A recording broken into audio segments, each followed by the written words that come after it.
জল ছাড়া হবে আজকে সবজি রান্না। ভাত, রুটি, পরোটা তিনটের সঙ্গেই খান, দারুণ লাগবে। বাড়িতে যারা পছন্দ করে না এই সবজিটা, একবার এইভাবে বানিয়ে দিন। দারুণ লাগে খেতে গরম রুটি বা ভাতের সঙ্গে।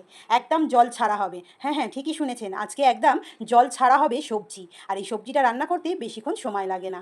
প্রথমেই আমি নিয়ে নিয়েছি থোড়। থোড়ের মধ্যিখানে যে গোল অংশটা আছে সেইটাই নেব, আর বাকিগুলো সব কেটে ফেলে দেবো। আমি আগে একটু থোড় কেটে নিয়েছি, আরও একটু থোড় কেটে নিচ্ছি। একদম পাতলা পাতলা জিরে জিরে করে কুচিয়ে নেব, যেমন সরু সরু করে আলু কাটে ঠিক সেইভাবে কেটে নিলাম। এরপর আমি জল দিয়ে দুবার থেকে তিনবার বেশ ভালো করে কষতে কষতে ধুয়ে জল ঝাড়াতে দিয়ে দেবো এই থোড়গুলোকে। আজকে আমরা কিন্তু একদম জল ছাড়া রান্না করব। এই জিনিস জল ছাড়া রান্না করে দেখুন, দারুণ লাগে।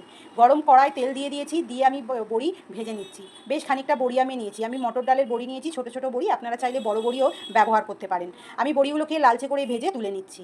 আর বেশ খানিকটা আমি ডুমো ডুমো করে আলু কেটে নিয়েছি। সেই আলুগুলোকে গরম তেলের মধ্যে দিয়ে নুন আর হলুদ দিয়ে আমি আলুগুলোকে বেশ লালচে করে ভেজে নেব।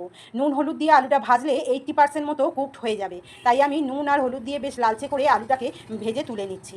আর ওই তেলের মধ্যেই দেবো আমি ফোড়ন। কেমন লাগছে কমেন্ট করে জানাতে কিন্তু ভুলবেন না।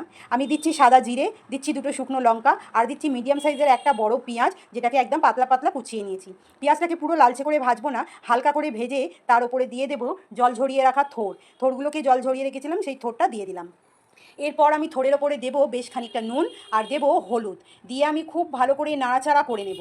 মানে হলুদ আর নুনটা যাতে থোড়টাতে বেশ ভালো করে মাখানো হয়ে যায়, তার জন্য আমি বেশ খুব ভালো করে নাড়াচাড়া করে নিচ্ছি। এই সময় আমি হাই ফ্লেমে নাড়াচাড়া করছি। এরপর 5 মিনিটের জন্য ঢাকনা দিয়ে দেবো। থোড় থেকে একটা জল বেরোয়, আর সেই জলেতেই রান্নাটা হয়ে যাবে আজকে এই থোড়ের ঘন্ট। তো আমি থোড়টাকে বেশ ভালো করে নাড়াচাড়া আবার করে নিলাম। করে নিয়ে আমি দিচ্ছি টমেটো কুচি, দিচ্ছি একটু আদা বাটা, দিচ্ছি ঝাল লঙ্কার গুঁড়ো, দিচ্ছি জিরে গুঁড়ো, দিচ্ছি ধনে গুঁড়ো, দিয়ে আমি মশলাটাকে খুব ভালো করে কষিয়ে নেব। আর দেবো 1 চামচের মতো চিনি। থোড়ে একটু চিনি দিলে মিষ্টি মিষ্টি ঝাল ঝাল খেতে কিন্তু দুর্দান্ত লাগে, তাই আমি চিনি দিয়ে বেশ ভালো করে মশলাটাকে কষিয়ে নিলাম থোড়ের সঙ্গে। বেশ হাই ফ্লেমে আমি কষিয়ে নিলাম। থোড়টা হয়ে গেছে একদম ঘন্ট, ভালো করে সেদ্ধ এবং ঘন্টও হয়ে গেছে। এরপর আমি দিয়ে দেবো ভেজে রাখা আলু আর বড়ি। আলু আর বড়িটা দিয়ে 5 মিনিট হাই ফ্লেমে খুব ভালো করে নাড়াচাড়া করে নিচ্ছি। তাহলেই রেডি হয়ে যাবে আজ আমাদের মোচার ঘন্ট।